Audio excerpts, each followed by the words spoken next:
저도 그래서 그 학생들 같은 경우에도 뭐 학생들 와서 해야 되는데 일을 안 하고 있고 못 하고 이러잖아요.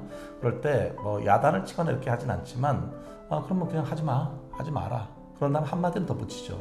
그래서 정말 안 할 거니? 더 무서운 것 같은데. 네.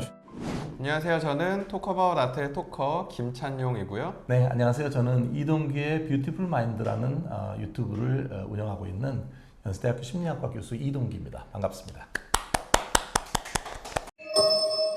저희 혹시 지금 이 편을 먼저 보신 분들은 링크 타고 가시면은 첫 편을 통해서 저희 이동기 교수님이 이번에 출간해 주신 나는 왜 꾸물거릴까라는 책을 중심으로 해서 그 인간의 심리, 우리가 왜 뭔가를 미루는가에 대해서 전반적인 이론은 이미 1편을 통해서 말씀을 해주셨는데, 이번에는 예술하고 좀 엮어서 말씀드려보면 괜찮지 않을까라는 생각이 들어서 미술하고 심리학의 약간 콜라보 개념으로 준비를 좀 해봤는데, 혹시 괜찮으셨어요? 너무 좋습니다. 네, 새로운 거고요. 저도 흥미있게 생각합니다. 네, 사실 이 아이디어가 나왔던 것도 방송에서 이미 미술하고 이렇게 심리하고 엮어가지고 너무 재밌는 강연을 해주셔서 이게 약간 현대미술 쪽의 예술가들도 함께 말씀해 주셔도 더 좋을 것 같다라는 생각이 들어서, 일단 제가 먼저 좀 소개를 부탁드린 예술가는 잭슨 폴록이라는 예술가이고, 일단 낯서신 분들이 계실 수 있으니까 제가 간단히 잭슨 폴록만 조금 소개를 해드리면은 미국의 첫 번째 슈퍼스타 예술가라고 평가를 받고요. 원래 우리 유럽이 미술의 중심지라고 생각하는데 양차 세계대전 시대에 미술사의 패권이 뉴욕으로 넘어오게 된 거죠. 근데 이때 흐름만 뉴욕으로 넘어왔지 다 유럽의 대가들이 넘어와서 활동하다 보니까 뭔가 아쉬운데 미국만의 스타가 필요한데, 이 고민을 하고 있을 때 펠기 구겐하임이라는 사람이 신인작가 공모전을 하게 됐었고, 이때 웬 예술가가 작품을 내놨는데 몬드리안이라는 사람이 심사위원으로 왔다가 보고 이 친구 괜찮네, 유심히 보십시오 라고 얘기를 해가지고 펠기 구겐하임이 잭슨 폴록한테 벽화를 의뢰하게 됐었던 거죠. 근데 문제는 이 벽화를 어마어마한 계약금을 받고 제작해라 라고 시켜놨는데, 시간이 아무리 지나도 안 보여줘가지고 펠기 구겐하임이 찾아가서 작품 어디 있는데? 하고 작업실에 밀고 들어갔더니 아무것도 안 그려놓은 커다란 캔버스만 있었고, 결국 화가 난 펠기 구겐하임이 내일까지 작품 내놓든가 뭐 돈을 토해내던가 알아서 해 라고 얘기했더니 하룻밤 만에 대작이 탄생하는, 이 스토리를 제가 강연에서도 사실 많이 써먹는데 대표적인 꾸물거림의 사례가 아닐까 라는 생각이 들어서 오늘 또 이동기 교수님과 함께 그 잭슨 폴록의 심리로 들어가면 괜찮지 않을까 싶었거든요. 이것도 혹시 저희가 적용해서 좀 볼 수 있는 사례가 될까요? 그럼요. 탱탱승자 미루다가 전날 해가지고 6m짜리 대작을 완성했다? 아마도 그 구겐하임의 최후 통첩 효과를 발휘한 거죠. 사실 많은 경우에 이제 그 굴거리는 사람들이 마지막 순간에 몰아치기를 하는데 좀 엄청난 힘을 내는 경우가 많아요. 시험 된 날 막 몰아치기 하고 초치기 하고 성적 잘 나오는 사람들 있잖아요. 그런데 이 사람은 그 대작을 그 전날 완성했다는 거 아닙니까? 그래서 제가 이제 도대체 어떻게 됐을까 이거를 좀 봤더니, 전 미술을 잘 모르지만 미술하는 그거를 이렇게 제가 들어보니까 일종의 그 물감 같은 거를 흩뿌리기 같은 거를 하는 것 같아요. 그 한 얘기가 인상적인 게 뭐냐면은, 물감 자체가 이렇게 갈 때 있는 에너지가 있다. 원하는 작용대로 가도록 해야 한다. 그래서 그려지는 이미지, 그 결과물보다는 그린다는 그 행위 자체가 중요하다 이렇게 얘기를 하면서 잭슨 폴록을 액션 페인팅. 근데 그게 온몸을 다해서 하는 거잖아요. 그러니까 제 생각에 만약에 정밀하게 그리는 그림이었다면 전날 완성 못했을 거예요. 그게 온몸으로 이거를 뿌렸을 때 이게 진행되는 거니까 아마 그 대작도 할 수 있었지 않을까라고 저는 생각하는데, 흥미로운 건 뭐냐면은 최후 통첩을 받으니까 움직인 거잖아요. 때에 따라서는 이 꾸물거리는 사람들한테는 그런 최후 통첩이 도움이 됩니다. 그러니까 직면시키는 거죠. 더 이상은 못 미루겠구나. 그리고 만약에 미뤘다가는 어떤 결과가 올 것인가라고 하는 걸 생각했을 때, 이 실패한 상황에 대해서 이게 걱정을 하는, 예기 불안이 생기기 시작하면 움직여요. 꾸물이들은 청개구리 심리가 있다.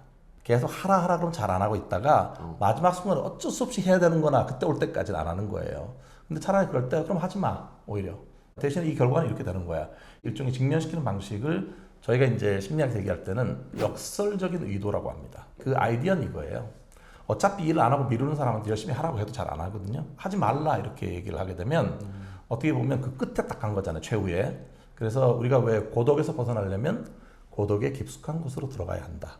그런 것처럼 딱 이 한계를 딱 만나게 되면 그제서야 역설적으로 일을 하게 된다는 걸 의미하는데, 이거를 얘기한 사람은 사실은 그 의미 치료를 하는 빅터 프랭클이라고 하는 사람이 이 역설적인 의도를 이 꿈꾸는 사람들을 위해서 실제로 적용해 본 거예요. 실제로 효과가 있다고 합니다. 그쵸. 제 상상에는 그 계약금을 토해낸다는 공포가 엄청나지 않았을까라는 생각을 하게 되는데, 말씀해주신 것처럼 그 미술적으로 우리가 상상을 해봐도 잭슨 폴록이라는 사람을 상징하는 두 개의 언어가 말씀해주셨던 액션 페인팅이라는 단어하고 드리핑, 뿌린다 라는 기법으로 소개되는데, 사실 이 벽화 그릴 때까지만 해도 이 사람이 캔버스를 세워놓고 그렸었거든요.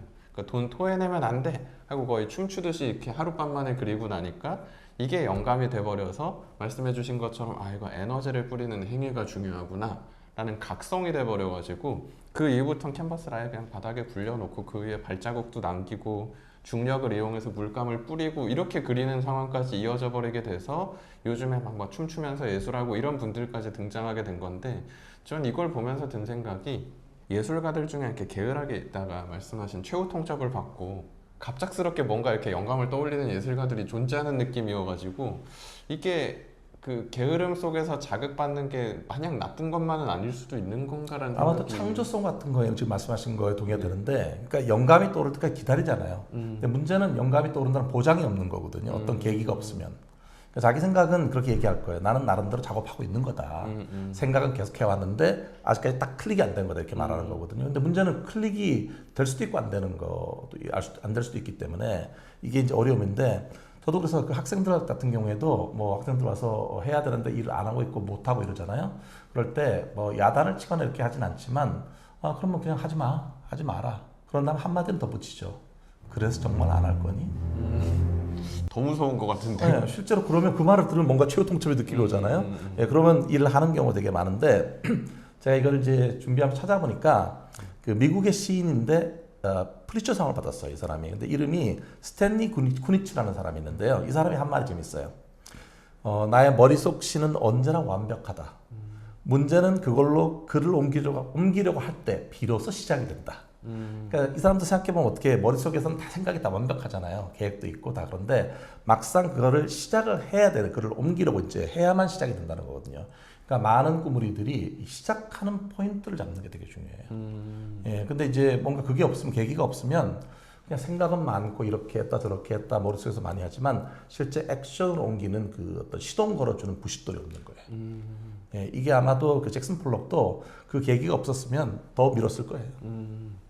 잭슨 폴록도 아마 이동기 교수님이 옆에서 이렇게 계속 얘기해 주셨으면 좀 더 빨리 각성하지 않았을까라는 생각이 들긴 하는데, 지금 말씀해 주신 덕분에 오히려 이 잭슨 폴록하고 묶어서 같이 만나봐도 좋을 것 같은 예술가가 그 마크 로스코라는 같이 활동했었던 예술가가 있거든요. 약간 차이가, 잭슨 폴록은 미국 토박이 예술가로 알려져 있고, 이 마크 로스코는 원래 마르쿠스 로트코비치라고 러시아 출신이었었는데, 거기가 이제 유대인 집안이어서 학살을 시작하자 미국으로 이민을 와서 이제 미국에서도 또 차별을 받는 바람에 그냥 미국인으로 살아가겠다고 예일대학교 원래는 인문학부의 장학생으로 갔던 사람인데, 그 이후에 유대인이라서 장학금이 취소됐다고 본인 말로 기록을 남겨놨더라고요. 그 이후부터는 미술계에 활동하면서 마크 로스코란 이름으로 활동을 시작했는데, 이 로스코란 예술가 작품 보면은 사실 그냥 그 생면회화라고 해가지고 사각형 덩어리 같은 것만 이렇게 칠해져 있다 보니까, 이게 한국에서 대규모 전시 있었을 때도 전 현장에서 근무했는데, 제일 많이 들은 얘기 중 하나가 한 4살 되는 딸 데리고 오신 아버님이 들어가다가 야,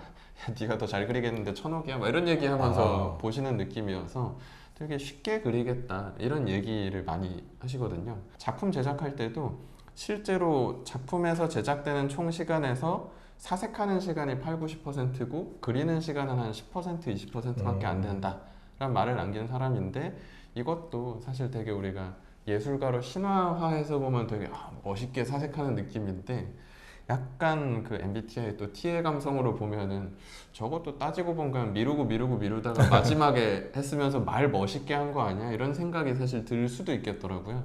이것도 아무래도 좀 심리학적으로 접근 가능하지 않을까 싶어서 좀 여쭤보고 싶었는데. 저는 전형적인 꾸물이는 아니라고 생각합니다. 이번의 경우에는. 왜냐하면 진짜 그 말이 맞는 것 같아요. 실제로 말씀하신 것처럼 생각하는 시간 한 90%가 되고 사유하고 사색하는 시간, 그리고 그리는 시간 10%. 이분 같은 경우는 그 안에 충분히 충만해 있는 것 같아요. 나중에 물론 이제 좀 몰아서 그리게 되긴 하겠지만, 오히려 이런 분들이 능동적인 꾸물입니다. 수동적인 꾸물거림을 하는 사람들은 할 일이 있는데도 그거를 내가 맞추지 못하고 스트레스를 받는 사람이고요.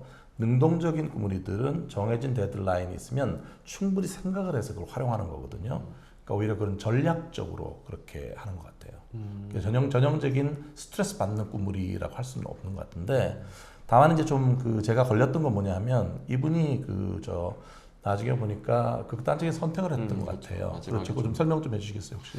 원래 이분은 그 물감이 튜브로 공업 생산되던 시대에 굳이 자기가 알료 갈고 계란 으깨고 해가지고 직접 물감을 만들어서 되게 투명하게 여러 겹 쌓아 올리는 색이어서 믿음의 영역이긴 하지만 로스코는 전시 공간을 되게 중시했다고 하거든요. 벽도 흰색 벽을 싫어했고 약간 이런 회색톤 벽에다가 조명도 일반적인 전시장 조명보다 한 7, 80 정도 조도만 되는 약간은 어두운 느낌으로 만들어놔서 약간 연극처럼 종교적인 느낌으로 그 오묘한 색에 빠져들길 원했었는데, 이분이 말년에 접어들었을 때 건강이 악화되기 시작하면서 그 마치 마티스란 예술가가 그러했었던 것처럼 자기가 그 색을 쓸 수 없게 됐다는 걸 깨닫기 시작하자 그럼에도 붓을 잡아보려고 캔버스 규모를 줄이고 그 다음에는 공업 생산되는 아크릴 물감으로 그려보기 시작했는데, 아무래도 예전에 그 깊이 있는 색은 잘 안 나오기 시작하다 보니까 마지막이 이제 제목은 무죄이기는 한데 레드라는 이제 별칭으로 불리는 새빨간 작품인데 가운데 되게 얇은 그냥 선이 하나 쓱 지나가 있는 느낌이거든요.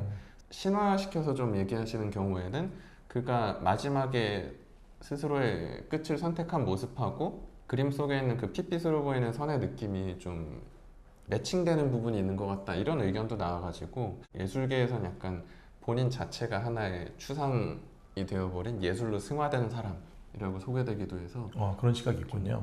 그 자체가 하나의 예술품의 완성인 거네요. 그렇죠. 그 마지막에 그려왔다라고 평가를 받기도 합니다. 저는 이제 그 심리학하는 입장에서 또 심리 치료를 하는 입장에서 보면 이분이 얘기했던 것 중에 상당히 우울한 부분들이 많이 좀 담지가 됐어요. 그 중에 이제 몇 가지 제가 좀 말씀을 드리고 싶은데, 예일대 그분 같은 경우에도 어떻게 보면 인종차별적인 좀 그런 경험도 있었고, 또 이분이 그 러시아의 유대인 가정이기 때문에 홀로코스트나 뭐 이런 것들에 대한 기억들, 이런 것들도 항상 한편으로는 트라우마처럼 직접 당하지 않는다고 하더라도 그게 있잖아요. 근데 이분이 또 하나 보면 상당히 완벽주의적으로, 그래서 뭐 이 내 작품을 감상하려면 특정한 거리에서 감상을 해야 된다 이렇게 하고, 아까 말한 것처럼 뭐 배경은 어떻고 하는 연출을 하는 거잖아요.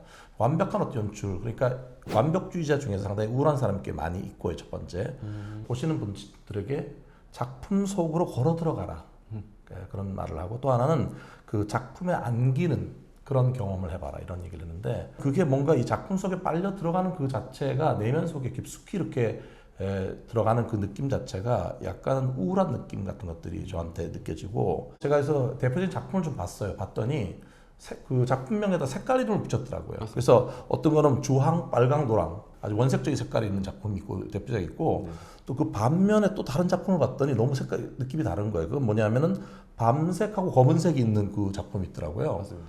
두 가지 색깔이 대비되잖아요. 나중에 말년에 갈수록 검은색과 고동색과 회색을 많이 사용했거든요, 이게. 그러니까 자기를 그대로 그 투영을 했는데, 이 두 개가 그 사람한테 일종의 스트러글을 하지 않았을까, 계속. 그러니까 겉면에 내가 추구하는 그 밝은 그 색감과 내가 현재 느껴지는 이 느낌과 이게 스트러글이니까 두 개의 강이 흐르고 있었다. 그 중에서 아까 말씀하신 것처럼 뭔가 자기 건강이 악화되고, 실제로 제가 찾아보니까 대동맥류과 이런 거 경험을 하게 돼서, 그리고 나서 2년 후에 극단적 선택을 했거든요. 그 느낌이 완벽한 자기의 그림을 만들 수 없다라고 하는 그 상실감 같은 것들이 되게 우울하게 자기를 만들었고, 상당히 그 좌절을 하게 되는 포인트였을 거라고 생각을 해요. 오히려 이분은 꾸물이라고 한다면 계획적으로 일을 밀어서 완벽하게 연출하려고 했던 사람이 아니었을까 싶고요. 그러나 그 저변에는 상당히 우울한 그런 그 특성들이 많이 내재되지 않았을까, 이렇게 추측해 봅니다. 저는 지금 얘기 들으면 들을수록 확실히 그 미술 잘 모르신다고 말씀하셨는데, 한 분야의 전문가가 되어버리면은 본인의 관점으로 그걸 다 간파할 수 있구나라는 생각이 사실 지금 들었던 게, 두 개의 강이 흐른다고 말씀해 주신 것처럼 로스코는 황금기라고 얘기하는 색이 되게 찬란한 시기하고, 말씀하신 되게 우울하고 어둡게 나타나는 경향이 있는데, 말씀해 주신 것처럼 어두워지는 경향은 건강 악화 플러스 우리 조금 더 이름 익숙한 뭐 앤디 워홀이니 리히텐슈타인이니 이런 팝 아티스트들이 후배로 등장하면서 너무 저 추상 미술은 그들만의 리그다 라고 할 때 취급하기 시작하다 보니까 선배 입장에서는 설 자리가 계속 입지가 줄어드는 것도 분명 나름의 그랬군요. 영향이 있지 않았을까라는 생각이 사실 드는 부분도 있고요. 그 삶을 읽어내는 부분에 있어서도 그 차별 속에서 본인이 자기 입지를 붙이기 위해서는 완벽해야 된다라는 강박이 되게 컸던 것 같아서 그럴 수 있겠네요. 말씀하신 뭐 거리부터 조명, 공간, 특히나 마지막에 그 텍사스 휴스턴에 있는 로스코 채플이란 공간 같은 경우에는 건축까지 자기가 원하는 대로 하려고 건축가랑 이제 싸우고 이런 일까지 벌어지다 보니까 그 전반적인 자료만 보고 이 사람이 가지고 있는 그 완벽주의 성향이라는 걸 약간 간파하시는 것 같아서 이래서 전문가들은 무섭다. 저는 그냥 제가 느껴지는 바를 말씀드리는 건데 완벽주의자가 되게 우울해질 수 있는 것 중에 하나가 상실이거든요. 내가 만들 수 있는 것들을 더 이상 할 수 없다라고 하는 것이 그 상실이라는 것이 로스라고 하는 거가 대단히 좌절시키는 그런 포인트가 될 수 있습니다.